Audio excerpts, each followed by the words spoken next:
We pay respect first. Namo tassa bhagavato arahato samma sambuddhassa. Namo tassa bhagavato arahato samma sambuddhassa. Namo tassa bhagavato arahato samma sambuddhassa. Great. So we are exploring Dhammapada in different themes, and tonight is the last class of exploring the Dhammapada. So in the last class last month, we talked about a well-controlled mind. And a well-controlled mind, it says in verse 173, is one who by good covers the evil he has done, illuminates this world like the moon freed from a cloud. If you have looked up to the sky these last couple of days at the sunset or at 9 o'clock, you see a very bright round moon. Still last night you can see one, but probably tonight you can because it's so foggy. So when there is no cloud, the moon is so bright and clear, and especially on a full moon day, a couple of days ago, it was like really, really round. And in the Dhammapada, it actually uses it to exemplify somebody who has done a lot of good deeds or wholesome actions. So when we talk about this well-controlled mind, last time I wanted you to reflect upon the last class was, has your mind ever tricked or cheated you?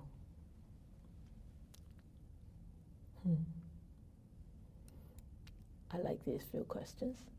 And how do you feel when you found out it has tricked and cheated you? Can you say that you know your mind well? So somebody actually, Irene couldn't attend the class tonight, and she actually sent in the reflections through email. So I will share with everybody about Irene's reflections. She said, for the first question, has your mind ever tricked or cheated you? She said, yes, very often. Before practicing meditation, but less after practicing meditation. And now she's being more cautious of her thoughts, her bodily and verbal actions. For the second question, she said, prior to practicing meditation, before she took up meditation, she easily feel angry, stupid, and doubtful of the fact or truth of the subjects that she was being tricked. And after practicing deeper in meditation, it's easier to let go and be able to smile after learning being tricked by the mind. That's nice. Easier to forgive. I don't know whether it's forgiving herself or forgiving others, but easier to forgive. And not afraid to apologize when making mistakes, and embrace challenges as they help her to grow. And the last question, she said, I asked, can you say that you know your mind well? No. She said, I don't know my mind very well. Our mind moves and when causes and conditions are ripened. And the untrained mind reacts when phenomena arises. That is, the things we see, we hear, we smell, we touch, and we think. However, due to continuing practicing meditation, she found herself easier to detach and stay focused at the present moment instead of chasing after her own feelings from the phenomena that has arisen. That's not bad. Very good. So it's your turn. So anybody would like to share anything on these reflections?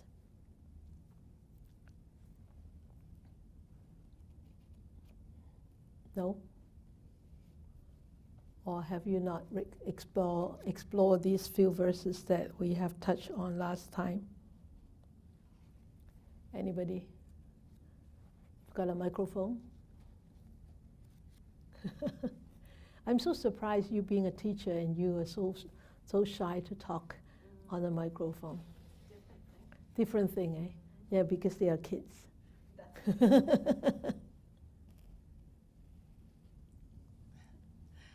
Good evening. At least they don't see your face. Yeah, that's true. Good evening, everyone. Thank you to Irene for that really nice answer. It was made me think that was very similar to what I was going to say. Yeah. I was going to offer the example, has my mind ever tricked or cheated me? So many times, but the one that I most often notice is I tend to think that my ideas are the best ideas. Yeah. Always, you know, and if they would just do it my way, everything would be great. So, but like Irene, with meditation and more reflection, you really realize what a trick that is. Yeah. So, Have you ever experienced, if people really follow your way, because you're so insistent, right? So my way is the best way. So you're so insistent that your way is the best way. So people follow.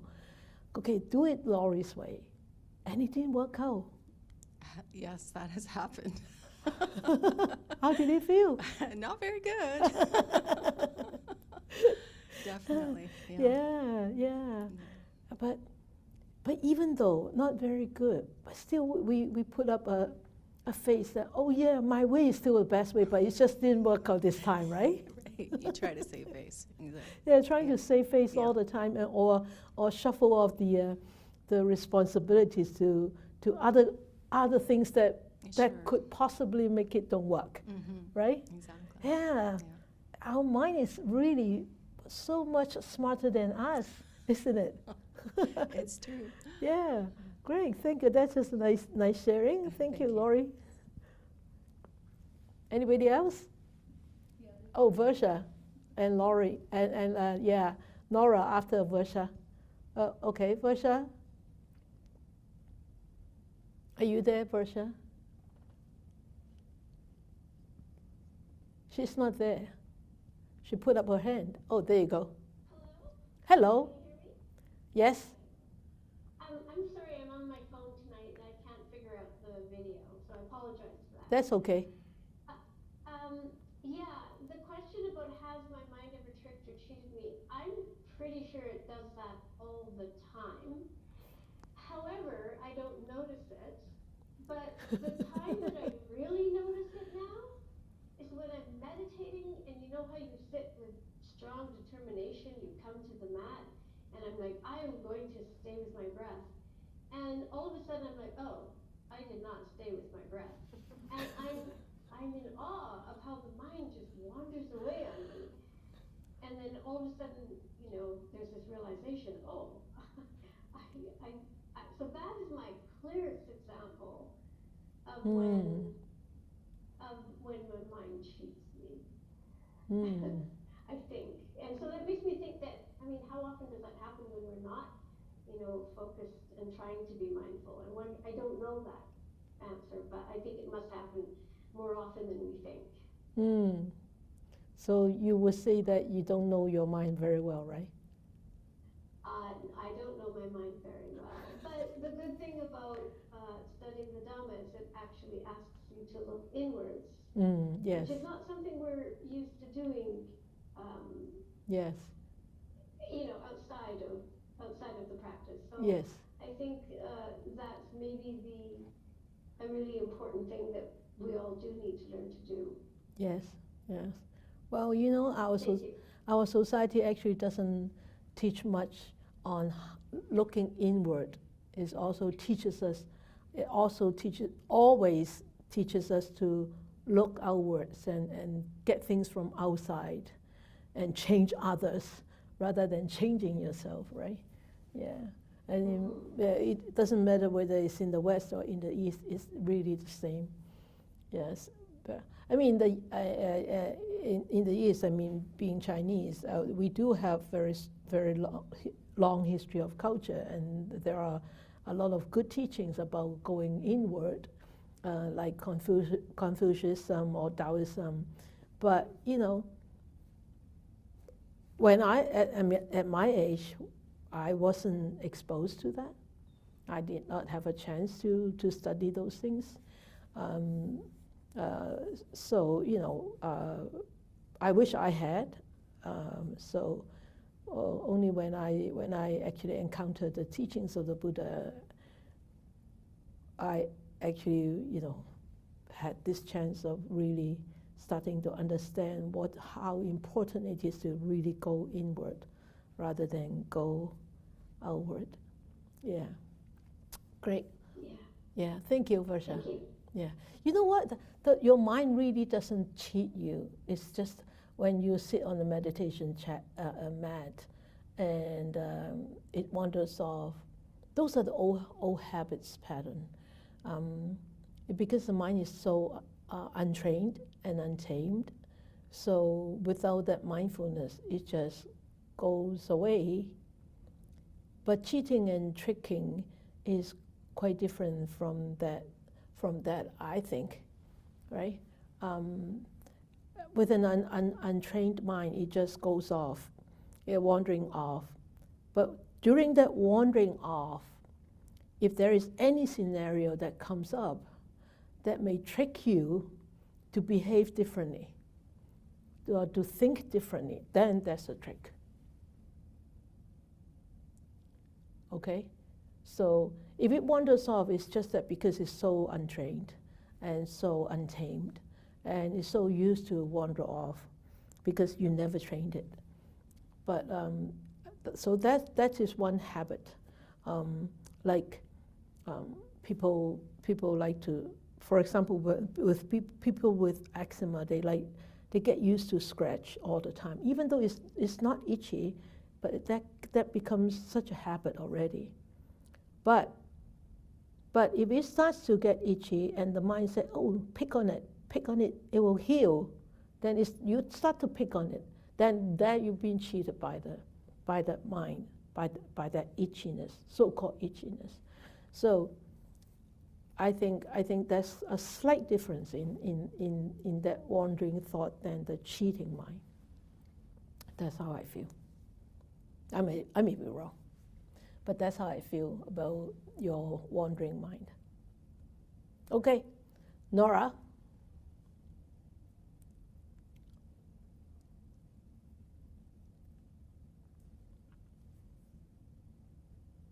Did you unmute them? Yeah. Okay, Yeah. great. Okay. So I'm sorry I missed last month, but thinking this over, I think some ways I trick myself is thinking that I have lots of time, that you can put things off, and thinking that things are sort of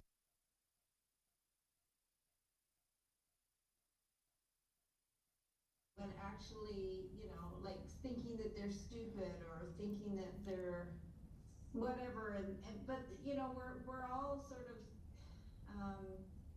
complex beings, right? Yes. And that getting my way isn't gonna. We need to help each other. I mean, we're interdependent. We rely on each other. Yes. Not that I should work really hard just to get something external that will make me happy, because that won't really make me happy. Yes. So it's just a cultural thing. I think we're just brought up to be selfish a bit. I think in the West, we think that we are so superior, and we think that we are so capable. Nobody can be as capable as me. I think that we were brought up that way, and we were taught that way, and I think the social values actually pointed us towards that way too, right? So yeah, we are so superior, we think, but we are not. We are actually not. So that's really trick. That could be very tricky. That could really cheat us. Yeah. We have a lot of opinions, like I do. I have a lot of opinions and judgments. Yeah. And do those opinions and judgment get you to anywhere near closer to happiness? No. You see, then that's the trick. That's the cheat, isn't it? Yeah. Yeah. And expectations too, having expectations isn't, Yeah, then you get all impatient because it doesn't happen or yeah, it's taking too long. yeah, right, yeah, right, yeah. Good, wonderful, Nora, thank you. Anybody else? Hi, Eva.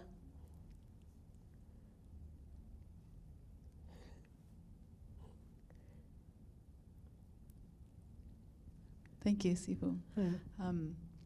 I have a very current example. So my parents are very physically they're elderly, and physically they're going through a lot of difficulty now.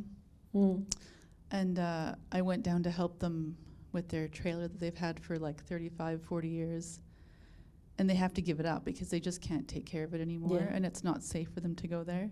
And while I was there by myself fixing it up, I was like, well, if I fix it up like this, then they can keep it. And, I'll help my dad drive down and it'll be okay. They can still come and they'll be so happy if they can keep it. And I had to keep reminding myself that actually it's not safe for them to be here anymore. But beyond that, also to really address like issues that need to be looked at instead of just trying to look at the window dressing of happiness. Yeah. So, but I constantly caught myself trying to like, oh, it's fine. I'll just make it like this and they'll be so happy. But it's not addressing real Issues. problems. Yeah. Yeah.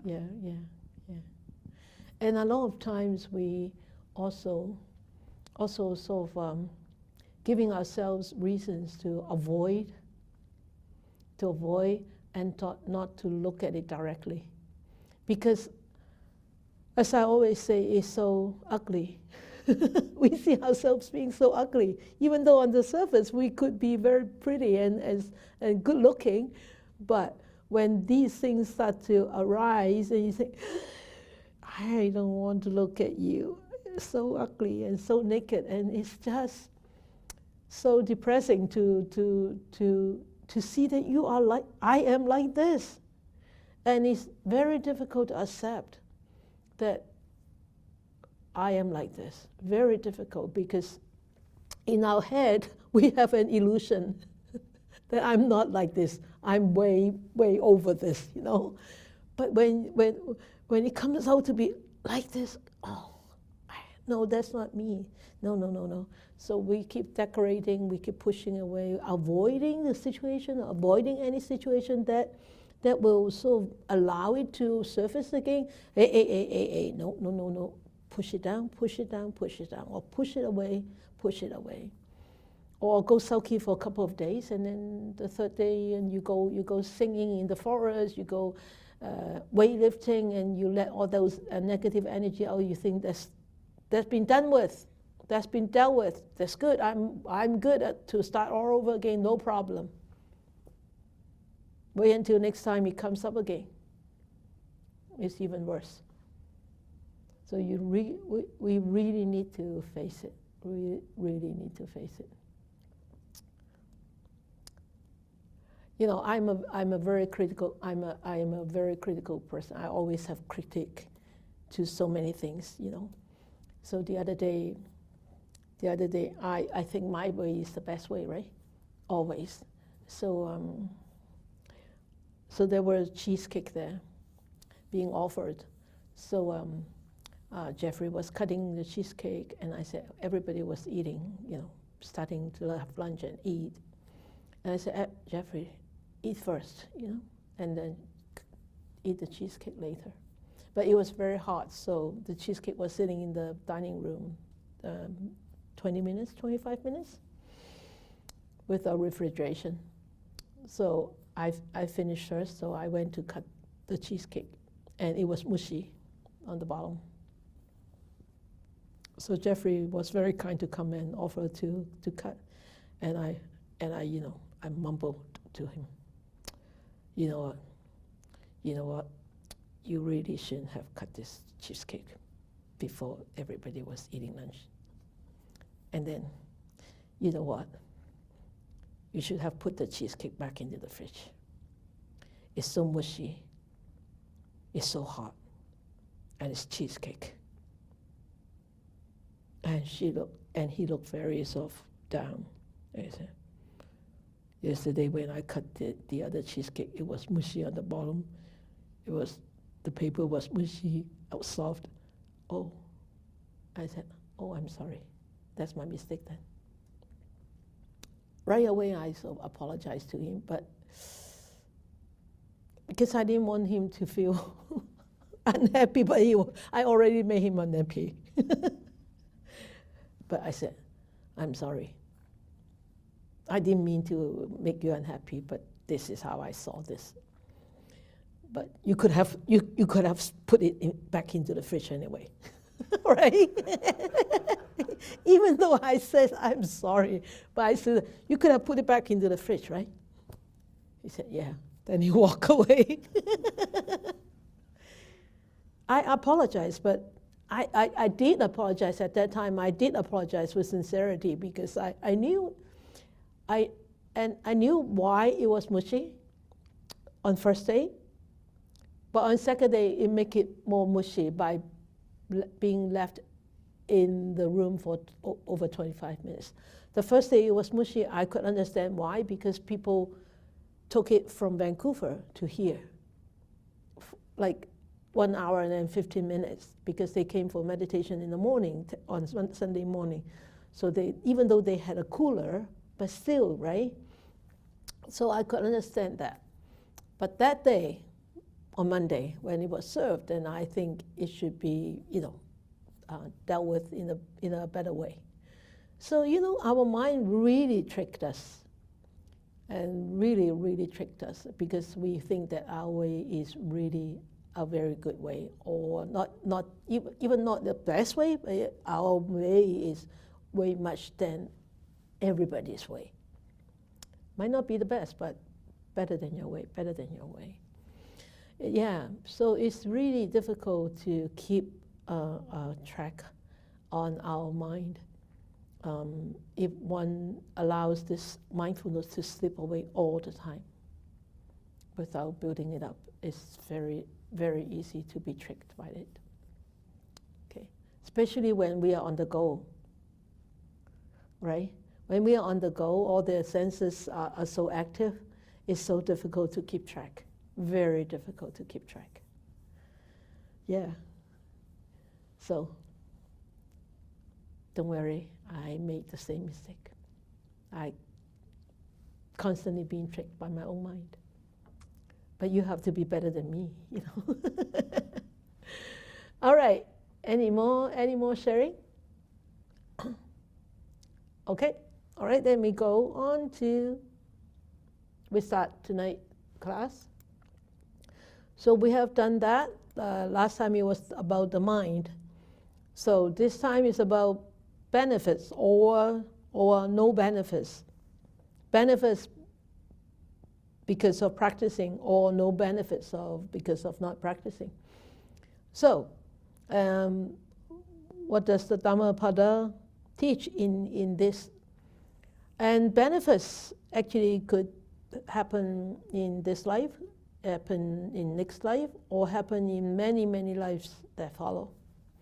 Anything that we do, think, or act will bring on a result. So in the Dhammapada, actually all these verses that convey has to carry the same message. Whatever causes we plant this life, they will bring on a result very soon, or a little bit later. It could happen right here. For example, when we drive, if we drive recklessly, there could be an accident right away, right? Or if we don't, or later in this life, or next life, and so on and so on.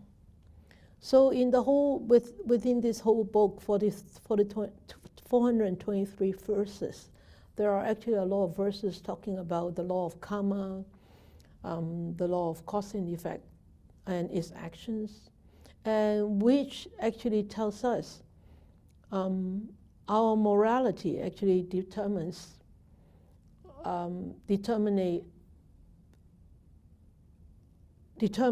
what kind of actions we will perform, and the actions performed will actually determine what consequences will come. So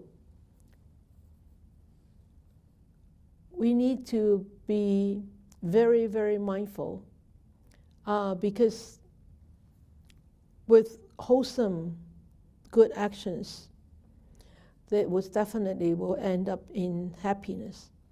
Unwholesome definitely will end up in the dukkha, sufferings or miseries or unhappiness.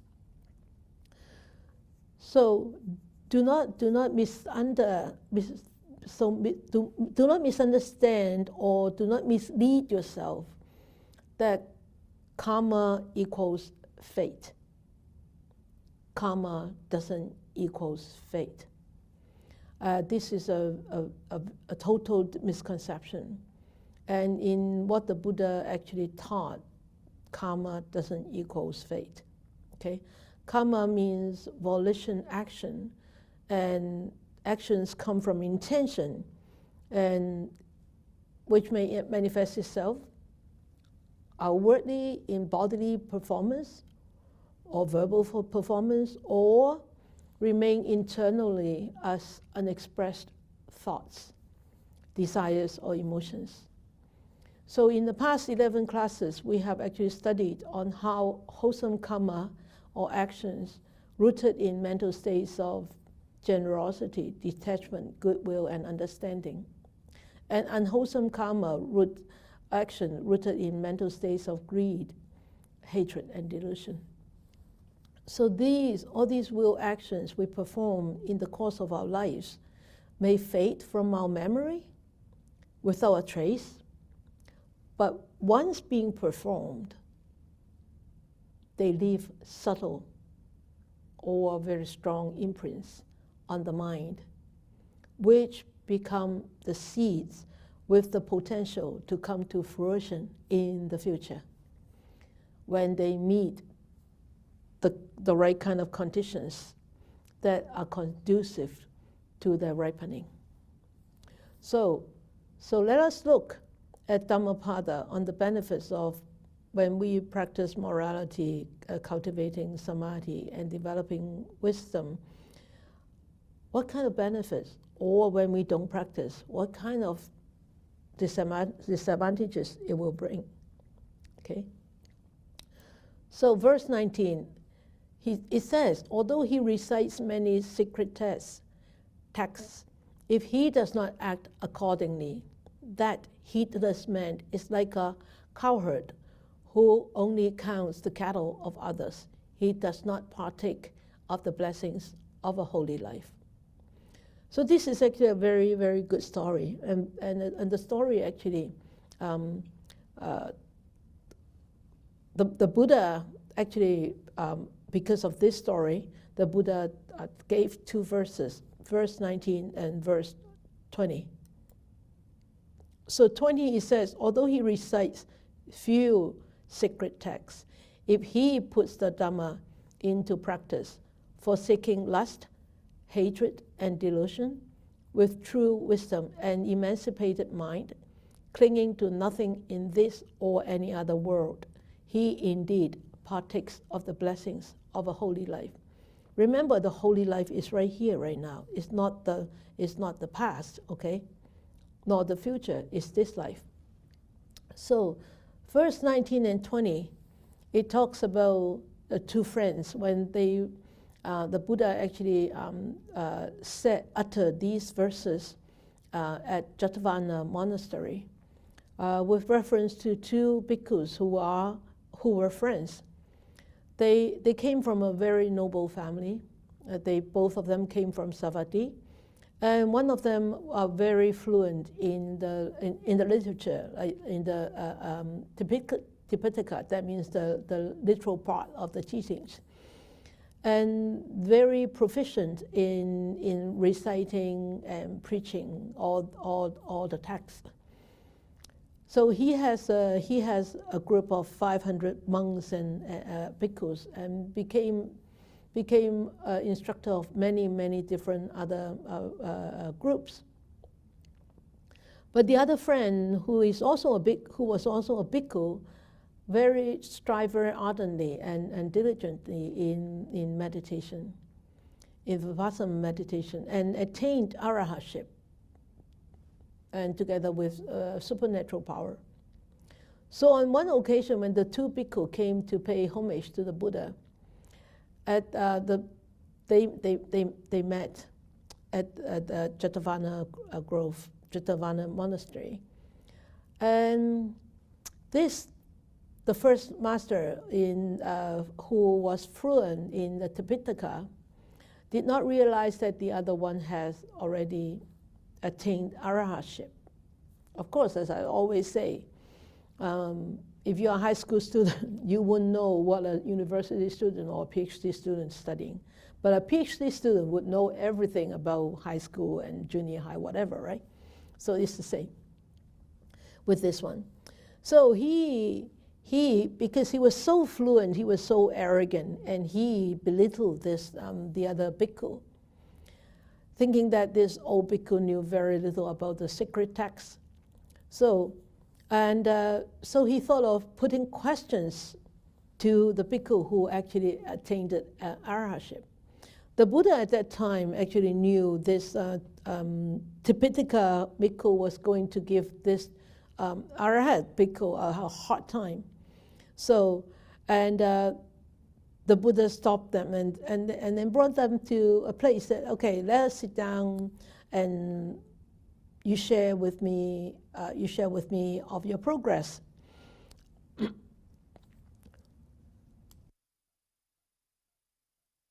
Then the Buddha started to ask questions. He knew if he put questions out about just the theory part, this Tipitaka monk would know everything inside out. So the Buddha actually asked the questions to these two bhikkhus. He said, I want to ask you about something about jhana, about samadhi, about jhana. And so see how do you understand about jhana? About this path to jhana. And the Tipitaka monk was nothing, because he didn't practice meditation, right? No words come out from his mouth. All he could produce was some very theoretical stuff. So, and this Arhat monk, because he actually walked through this path himself, he experienced this jhana himself, so he vividly actually explained and shared his experience of jhana with the Buddha and everybody around. So the Buddha started praising the Arhat monk, but he did not say one single word of praise to the Tipitaka monk. And the bhikkhus, the group of bhikkhus, were very surprised, because they always look up to this Tipitaka monk because he was so fluent in all these theories, right? And but they did not hear a word of praise from the Buddha on this monk, but yet the Buddha was praising the other monk all the time. So they didn't understand, so they went to ask the Buddha, why? Why did you not praise our teacher who was so fluent in the literature? And the Buddha explained the matter to them. He said, the scholar who knows a great deal but does not practice in accordance with the Dhamma is like a cow herd, only able to look after the cows and get a very minimal or reasonable salary, but he doesn't own any cows. So he cannot benefit from the 5 produce of having cows. What are the 5 produce of cow?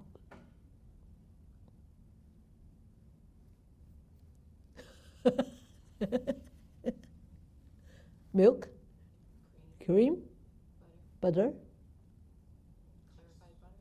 Buttermilk Buttermilk, okay. and ghee. Thank you. So those are the 5. You not bad. You've got 3 or 4. Yeah, those are the 5 products of cows.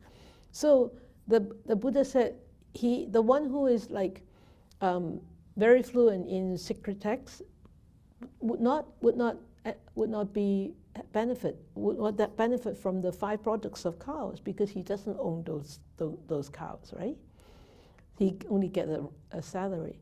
But those who actually practice the Dhamma, putting the Dhamma into practice and giving up lust, hatred, and delusion with true wisdom and emancipated mind, clinging to nothing in this or other world, indeed will partake the blessings of a holy life. That means he will benefit from having cows. So you can see, when you practice Dhamma, you are the one who is going to benefit in this very lifetime. Okay? So, verse 29, he said, "Heedful among the heedless, wide awake among the sleepy, the wise man advances like a swift horse, leaving behind a weak neck." So, these 2 bhikkhus actually obtaining this meditation subject from the Buddha went to the monastery in the forest. One of them being very negligent and spent his time, wandering here, wandering there, warming himself up and going to bed and sleeping all the time and idling his time away in useless things. But the other one actually faithfully and diligently practiced the duties of a bhikkhu. He did walking meditations in the first walk of night, and then rested during the second watch, and then meditated during the last watch. That means from 2 to 6 o'clock in the morning, the last watch of night. Being diligent and very, very mindful, the second bhikkhu actually attained arahantship within a very short time. At the end of the rainy season, they returned back into the monastery to pay respect to the Buddha. So, and the Buddha always asked a student, "How had you spent your time during the rain retreat?" And the students always replied honestly or dishonestly. So the first bhikkhu said, "Oh, well, I saw him. I saw that bhikkhu always idling, always sleeping and lying down." And the Buddha asked him, "So what about you?" "Oh, I generally sat up and warming myself by the fire during the first watch of night, and then sat up without sleeping throughout the rest of the night." So he was lying.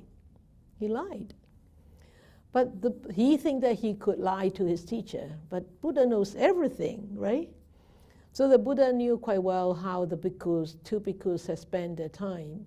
So he said to the idle one, he said, "You are lazy and negligent, and you claim to be diligent and mindful. But you have made the other bhikkhu appear to be lazy and to be negligent. But he is actually, on the other hand, was very mindful and diligent.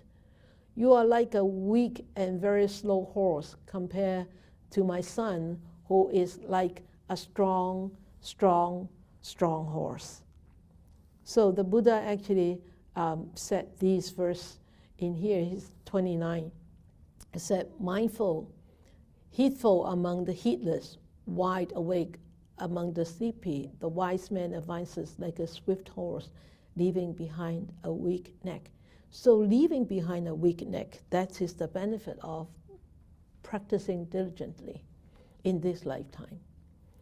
And in 155, it says, "Those who in youth have not led the holy life, who have failed to acquire wealth, languish like old cranes in a pond without fish." Can you imagine a pond without a fish without water? Would they be happy? Would they continue to live? No, they can't. They won't, right? So they would definitely die without water. Okay. Or no, old cranes in a pond without fish. Crane feeds on fish, and if there is this pond without fish, the crane will die. It's just like the fish without water. And in 156 it says, those who in youth have not led a holy life, who have failed to acquire life, lie like worn-out arrows, a bow sighing over the past. That means it doesn't have any strength to hit the target, right? It just gone. So in Dhammapada verse 133, it says, do not speak harshly to anyone, for those thus spoken to might retort. And indeed, vindictive speech hurts, and retaliation may overtake you. So you could say, oh, what does it mean?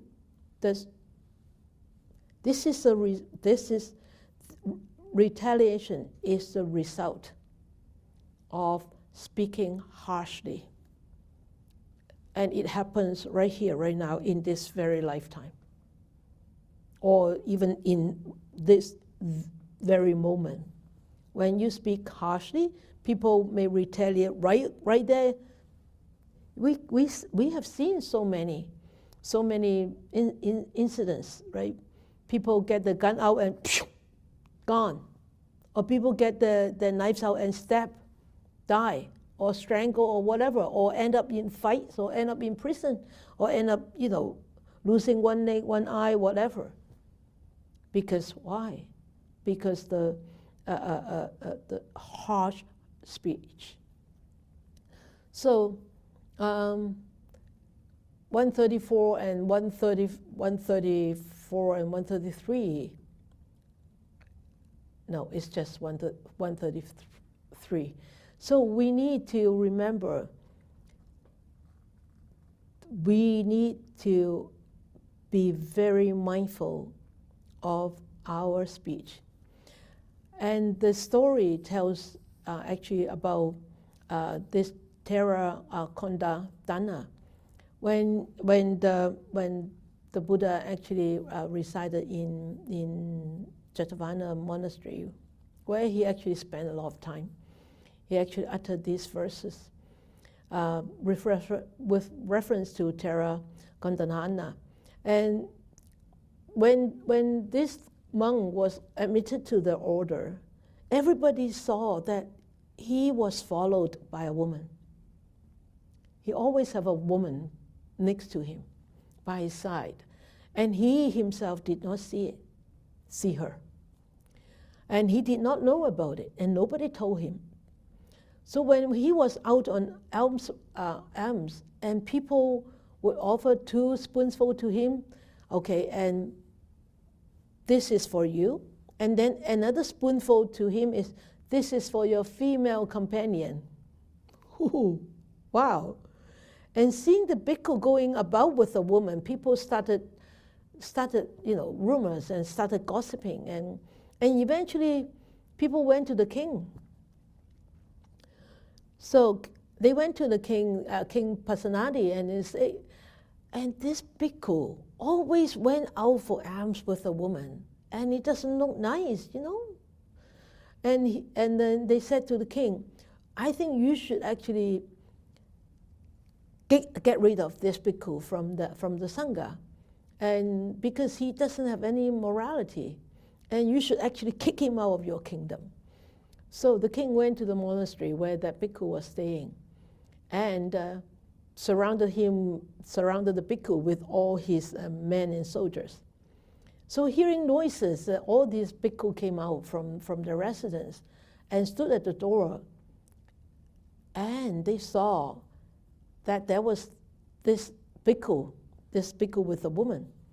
And knowing that the king had come, the bhikkhu thought, why would the king come to get me? I have done nothing wrong. So he went into his room.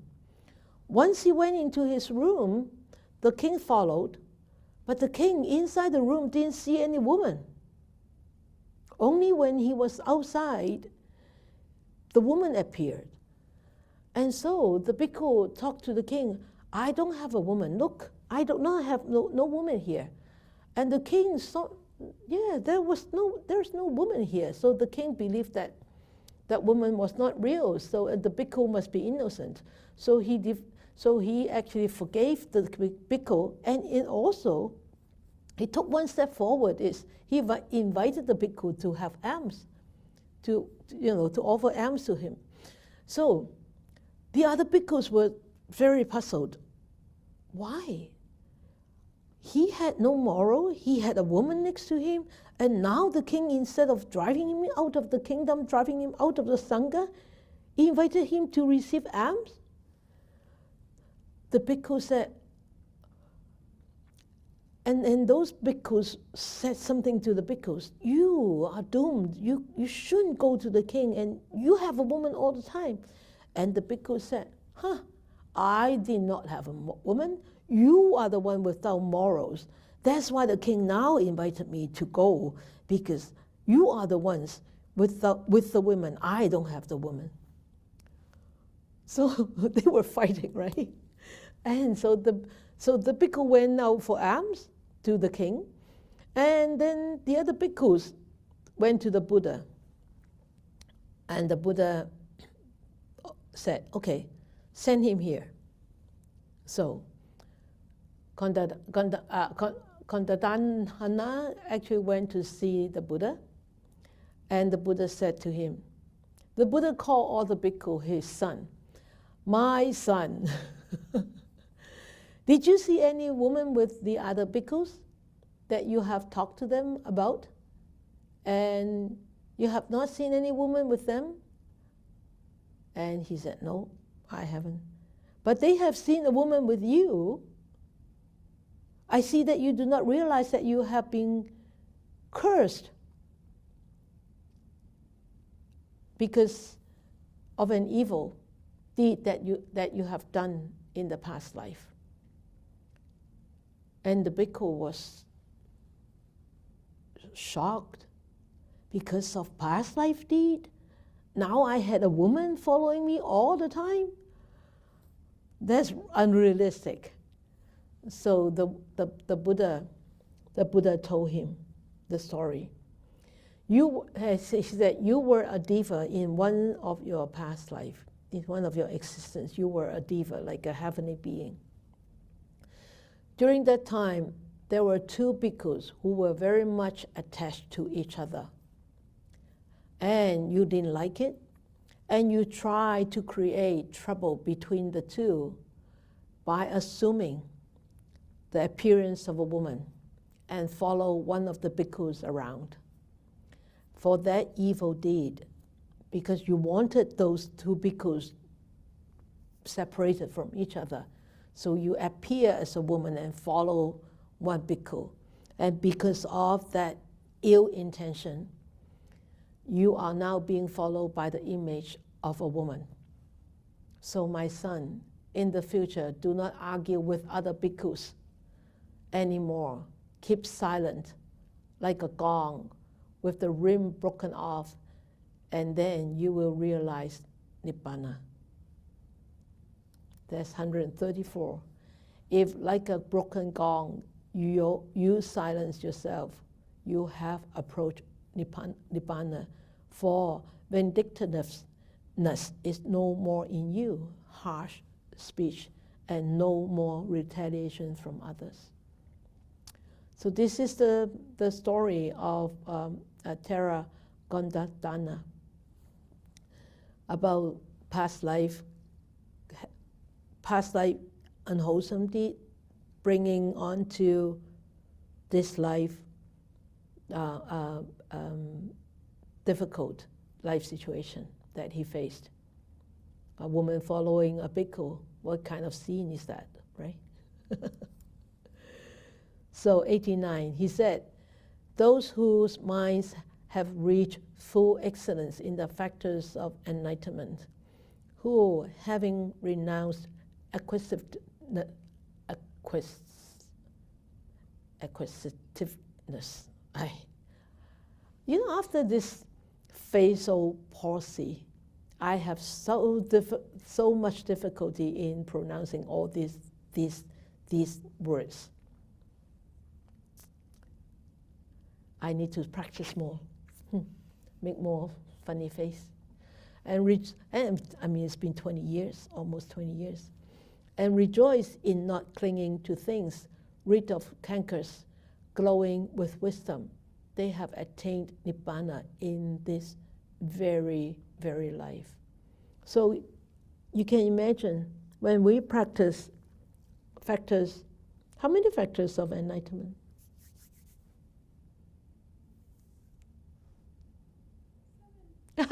Well done, Eva. 7 bojangas. You all have done 16 steps to Anapanasati. 7 factors, 7 bojangas, factors of enlightenment, who have renounced this attachment, grasping, rejoice in not clinging to things, and rid of cankers, glowing in wisdom. They have attained Nibbana in this very life. This very life. You don't have to wait until next life or 7 lives later. Okay? So this is this life. Then what about next life?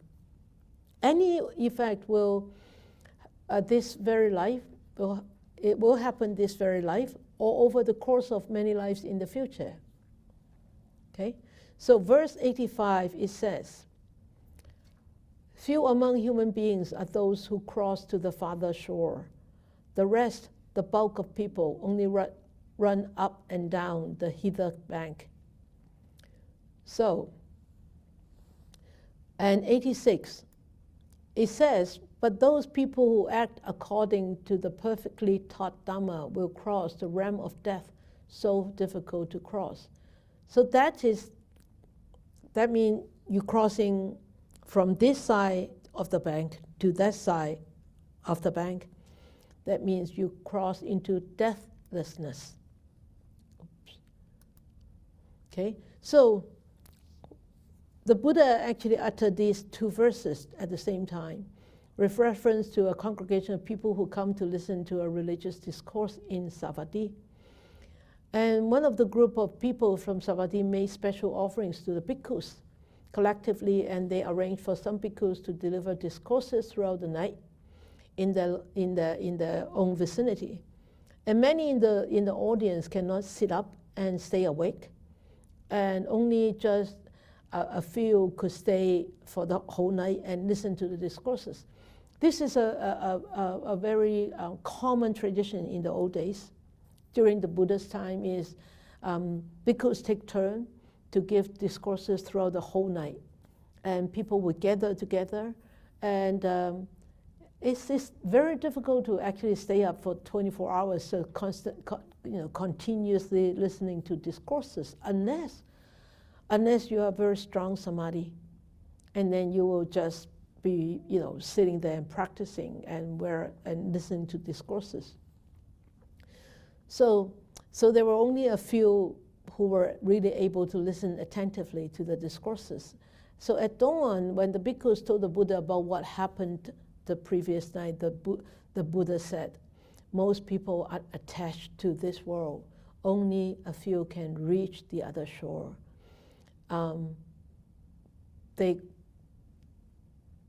Most of them keep running up and down the bank, going nowhere. So why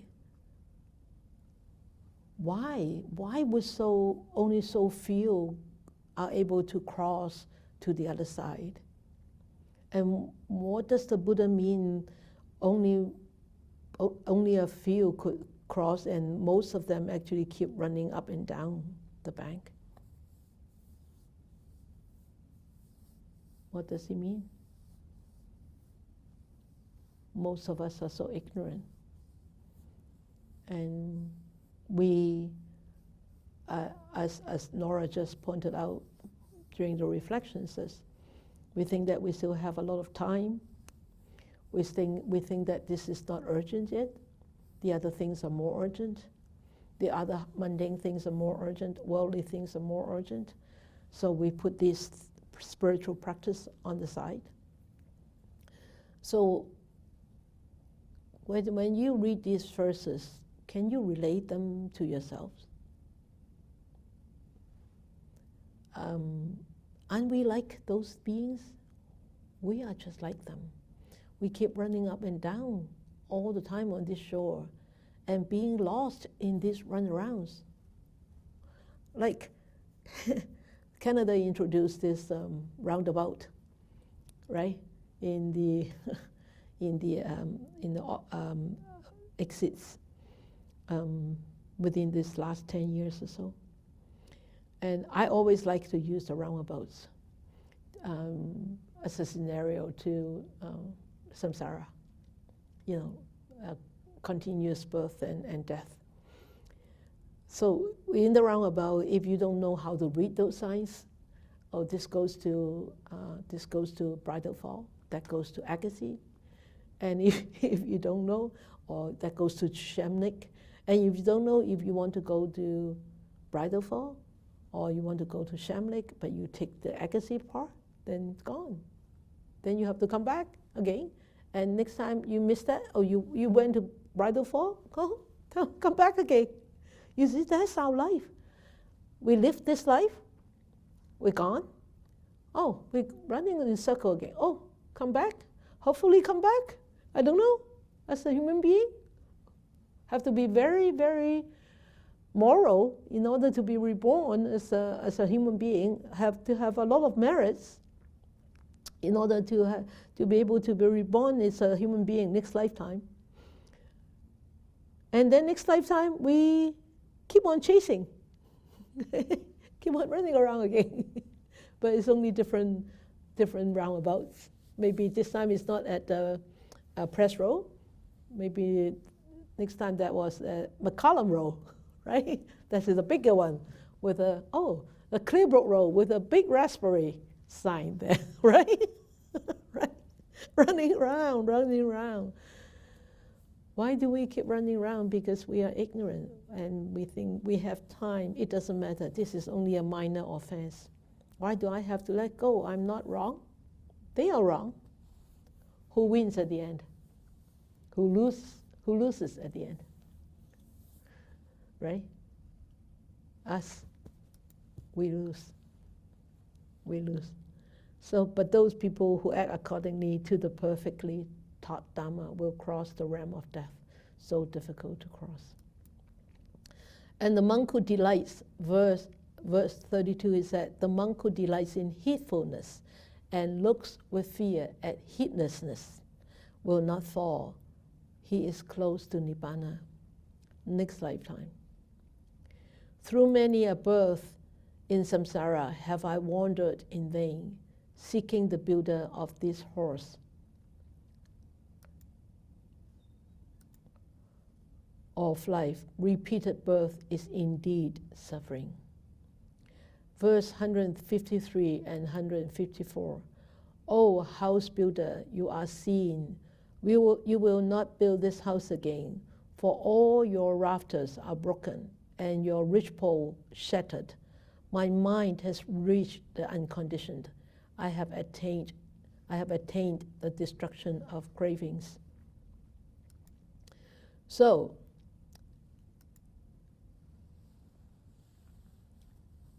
you all know these two verses. You read these two verses. Actually, these two verses are expressions of very intense and sublime joy felt by the Buddha at the moment of attainment of his own supreme enlightenment.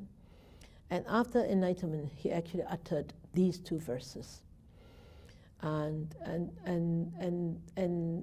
these two verses were repeated when he resided in the Jetavana monastery at the request from Ananda, his attendant. So when he actually attained his supernatural power, he saw that he was building houses many, many lives ago. And so that's why he kept on running around in samsara. Or not being reborn again, and then he saw many sentient beings are exactly the same, building houses, and the houses broke down, and then find another house, and broke down, and find another house. So this is the scenario I always use when I actually visit some people who are dying at hospice. I remember there was one who is not a Buddhist at all, but he wanted to see a nun. So his wife requested her friend to come and talk to me, see if I can go and visit him. So I did go and visit him. He was dying at that time. He was very irritated, agitated. He was like pulling his clothes off and pulling everything and fighting and scolding his wife and everything. He was so irritated. But he wanted to see a nun, a monk. So I went, and so I went there and straightforward, I said to him, you know why I'm here? He said, yeah, because I invited you here. I said, yeah, you invited me here. And I said, do you know about your life situation? He said, yes, I'm dying. I said, good. You know that you're dying, so I can punch in to talk about dying, right? So I plunged in and I said, so what do you understand about life and death? He said, nothing. I don't want to understand about life and death. I said, okay, so do you want to hear about how Buddhists look at life and death? And he didn't say yes. He didn't say no. He sort of like, if you want to talk, you talk. If you don't want to talk, I'm okay too. You know, that kind of manner. But you know, I don't get angry with those manner. I knew that they are suffering, so I said, okay. I said, you know what? You know, our body is just like a house. And now you're so sick, and you've got cancer as the end stage, and you know, it's so painful, and you cannot use it, you cannot walk, and you cannot pee, and you know, it's just like a broken house. And if you could just let go and just be with it, and just let go and calm yourself down. And maybe next life you'll be able to do something else. And what do you think? How do you think that we could find another new house, a better house? And he said, I'll kill somebody, then I'll find a house. That means he said, sort of like a replacement, right? So I kill somebody and I get his house. I said, no, it doesn't work like that. You kill somebody, you get an even worse house, a more broken house. I said, no, you can't do that. Then I said, okay, maybe you should actually start to go and close your eyes and just feel a few breaths and then rest. I want to talk with your wife for a little bit. And he did listen to me and close his eyes. So I left the room and I talked to his wife. I said, you know, he's very irritated. He's in a lot of mental pain. And I think, you know, this kind of, I think we just have to give him some time and some space. And I said, do you have any children? She said, yes, we have 2 children, and they are coming back today and tomorrow, one from China and one from Edmonton. I said, good.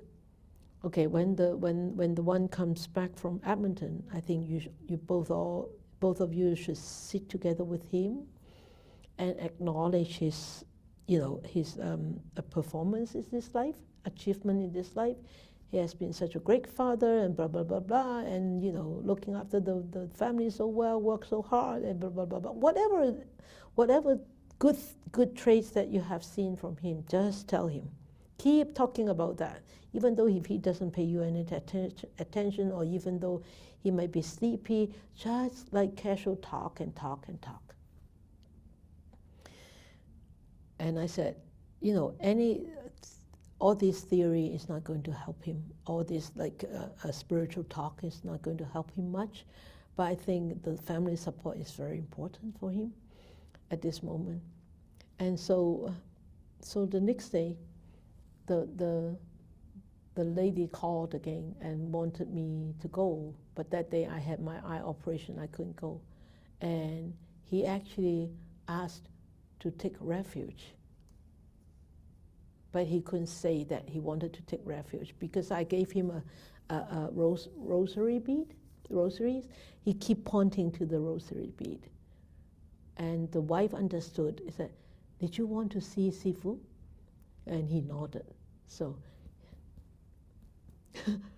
he wanted to take refuge. So, but at that day, I was going into the operation room for my eye glaucoma. So I sent Han Sifu there to do the refuge for him. And after the refuge that night, he passed on so peacefully. And it's totally different from the person beforehand. So this broken house, when it's ready to let go of it. Don't cling on to it. Okay? So that was the next life.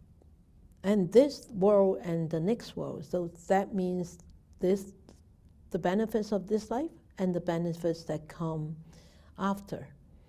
In the Dhammapada, it describes us in this world like these people on the beach, like going up and down, up and down. You know where this is? Isn't that a beautiful picture? That's the Pacific Ocean in San Francisco. I don't know what's that beach called. What's that beach called? Cliff, near the cliff. Oh, you're from there. Okay. Anyway, it's San Francisco. I look from the cliffs, and took this picture from up above. Sunset, beautiful sunset. Verse 16 says, "The doer of good rejoices here, he rejoices hereafter." So optimistic, isn't it? Right? And he rejoices in both worlds. He rejoices and exalts and recollecting his own pure deeds. So, Buddha uttered this verse in relating to a lay disciple. This disciple is called Dhammika. He was very virtuous. He was very fond of, he was very generous. And he always offered abundant food and necessities to the bhikkhus on a regular basis. And he was, in fact, the leader of 500 very virtuous lay disciples of the Buddha in Savatthi. He had 7 sons and 7 daughters, and all of them, like their father, they were very, very virtuous and very generous. And when Dhammika was very ill and was on his deathbed, he made a request to the Sangha to come to him and recite the sacred text to him. But when the bhikkhus were reciting the text, and Dhammika was dying at that time, they were reciting the Satipatthana Sutta. Dhammika saw 6 chariots from 6 celestial worlds who arrived to actually receive Dhammika. But because the bhikkhus were reciting the Satipatthana Sutta, haven't finished yet. So Dhammika waved and sent those chariots away. Go away, I still have to listen to the Dhamma, the recitation of the bhikkhus. Go away. But the bhikkhu misunderstood, and they thought Dhammika was sending them away. So they haven't finished the Satipatthana Sutta, and they left, leaving Dhammika and the children there. And they went back to the monastery, and then Dhammika said, "Why did they leave?" And the children said, "Because you waved them away." Dhammika said, "No, because I waved the chariots away. I wanted them not to disturb me to listen to the Satipatthana Sutta." And then Dhammika came to terms with it, and he told the children there were 6 chariots, and they are ready to come and take me away, and I'm ready to go. So the Dhammika at that time took a garland of flowers and threw it to one chariot, and the chariot, it was from Tusita heaven, and he threw it there, and then he passed away and was reborn in the Tusita world. The bhikkhus went back to the monastery, and the Buddha said, "You finished?" Of course the Buddha knew, right? He said, "No, we haven't finished, but Dhammika waved us away." Buddha said, No. You better go back. You went back, you go back and finished off the Satipatthana Sutta. So they all had to go back. So, you see, Dhammika was a very generous, very virtuous person, and this lifetime he already attained this benefit of being received and being, 6 chariots from 6 heavens, 6 diva worlds to come and receive him. And at the time of death, he was so sound and sane, and he chose where to go. And he threw this garland towards the chariot from Tusita heaven.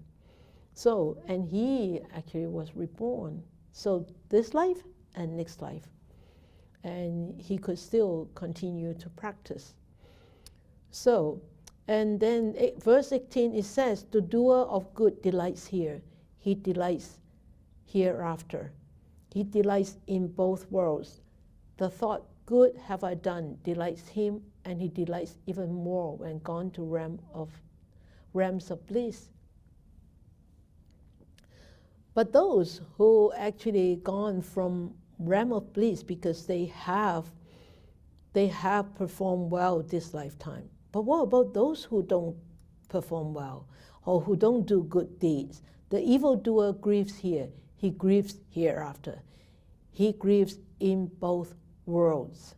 He laments and is afflicted, recollecting his own impure deeds. So, this is a story about the pig butcher. You probably have heard about him. He never was generous. He never gave alms, and he was a butcher. And by the time he was ready, he was going to die, he actually walked like a pig, walked with his 4 feet, and he cries like a pig, and he was crazy, and his family was so worried. His family boarded up the whole house so that nobody could see him crawl on his 4 legs and cry like a pig. But the bhikkhus walking out for alms, heard that. So they went back to the monastery and reported that to the Buddha, and told the Buddha how miserable the pig butcher was. His name was Kanda. And he was in great pain and agony and grunting and squealing and kept on moving around on his hands and knees. And the Buddha said, well, he will die soon. And on the day 7th, he died, and he was reborn in the prison, in the hell's realm. And the Buddha said, because what he has done was unwholesome. He caused a lot of pain in other beings. And so He grieves in this world before he died, and he grieves in the world that come after. And the evildoer suffers here, he suffers hereafter. He suffers in both worlds. The thought, evil have I done, torments him, and he suffers even more when gone to realms of woe. So this is the whole story about Devadatta. You all know about Devadatta. He tried 3 times wanting to kill the Buddha, and he, of course, was not successful. And by the time he was about to die, he was very sick, and he wanted to go and see the Buddha and seek repentance from the Buddha. And so his students actually took him out, and as soon as he stepped out from his own hut, and it was said in all the stories, the earth just opened up, and he was swallowed in. And he did not have a chance to go and see the Buddha and seek repentance. And that was the end result of Devadatta.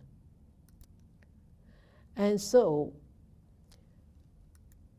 verse 131 is that one who, while himself seeking happiness, oppresses with violence other beings who also seek happiness, will not attain happiness hereafter. The Buddha saw a group of young men trying to, hitting a snake with a stick. And the Buddha asked them, why did you hit the snake with the stick? And these youths said, oh, we are afraid that it will bite us, it will kill us.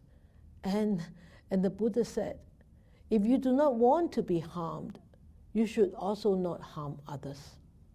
If you harm others, you will not find happiness in your next existence. So that's verse 131. If you want happiness, do not harm others. And verse 132 is that one who, while himself seeking happiness, does not oppress with violence other beings who also desire happiness, will find happiness hereafter.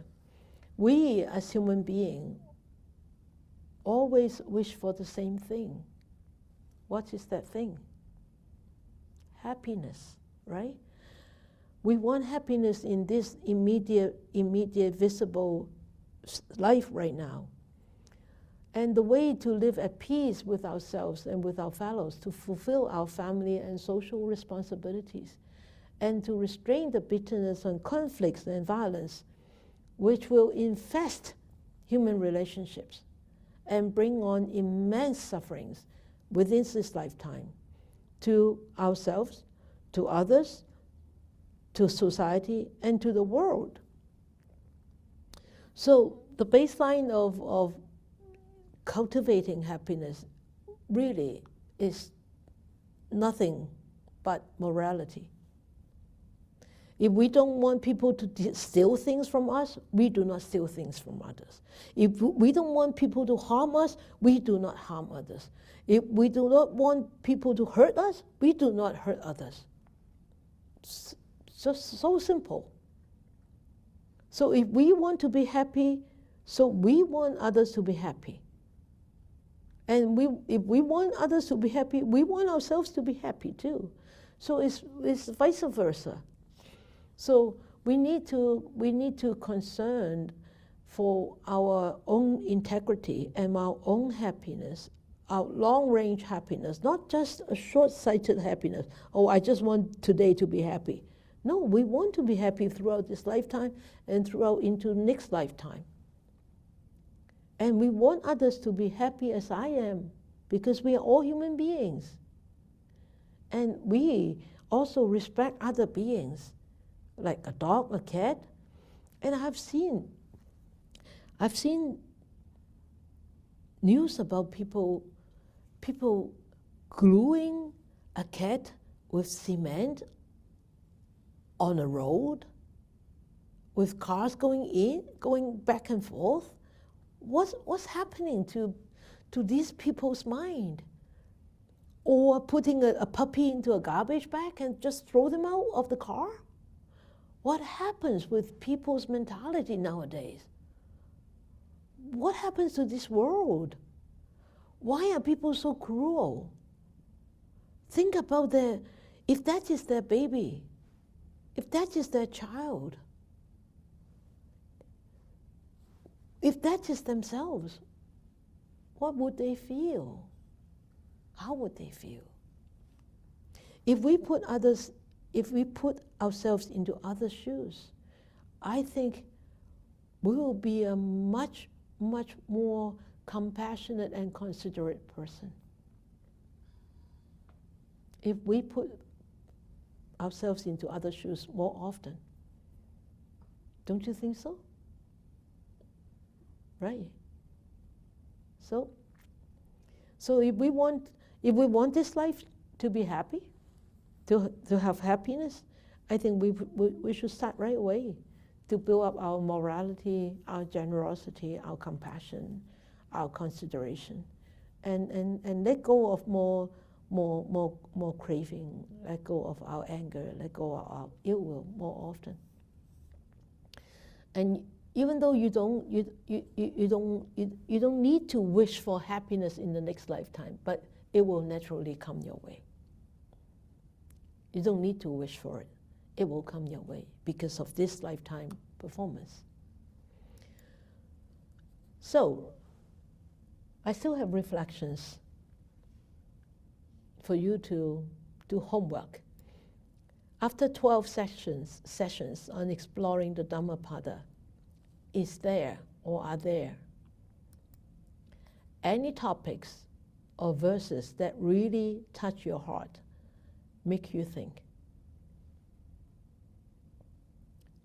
And which ones? And how have they affected you? And the last one is, any benefits of studying the Dhammapada? I think these are quite good questions to conclude the Dhammapada. And if you want, first week in August, we could go through these reflections, or you can just do it at home yourself and go through these reflections. Up to you. Okay, thank you, Sifu. Just wanted to say, I just love that story. Which story? The one that how you help the dying man. Oh, yeah. I feel like he got so much comfort and confidence in you that he wanted you to come back. Yeah, possibly. Maybe you helped him to die peacefully. Maybe you helped him in his next life too. Yeah, hopefully. Hopefully, yeah. I think I probably have actually hit him right on the head. That's why he asked his wife to ask me to go back to give him refuge. Otherwise, he wouldn't have done that. But his wife told me that when he passed on, he looked really, really peaceful. Totally two different person. Yeah. So you made an impression on him. It doesn't matter what I have made, but what matters was he did it himself. Yeah. Really. No, Yeah. that's a great story. Really inspiring. Yeah, thank you. Yeah, I have quite a few of these great stories. Need to put into a book. Yeah. Thank you. All right. So you've got the questions, right? You've got the reflections. All right. Okay. Come back in August, Sifu. August. Okay. August the 1st. Okay, same time. But we finished the Dhammapada. All right, then next time we'll do the reflections. All right, if there is nothing else, then we do dedications of merits. May these blessings extend to all, that we with all the other living beings together will attain the Buddha way. May we wish more and more people will encounter the wise words of the Buddha, study them, understand them, and practice them. and help themselves to disentangle from all the sufferings, miseries, and dukkha, and be ultimately peaceful, happy, and liberated. May you all have a good month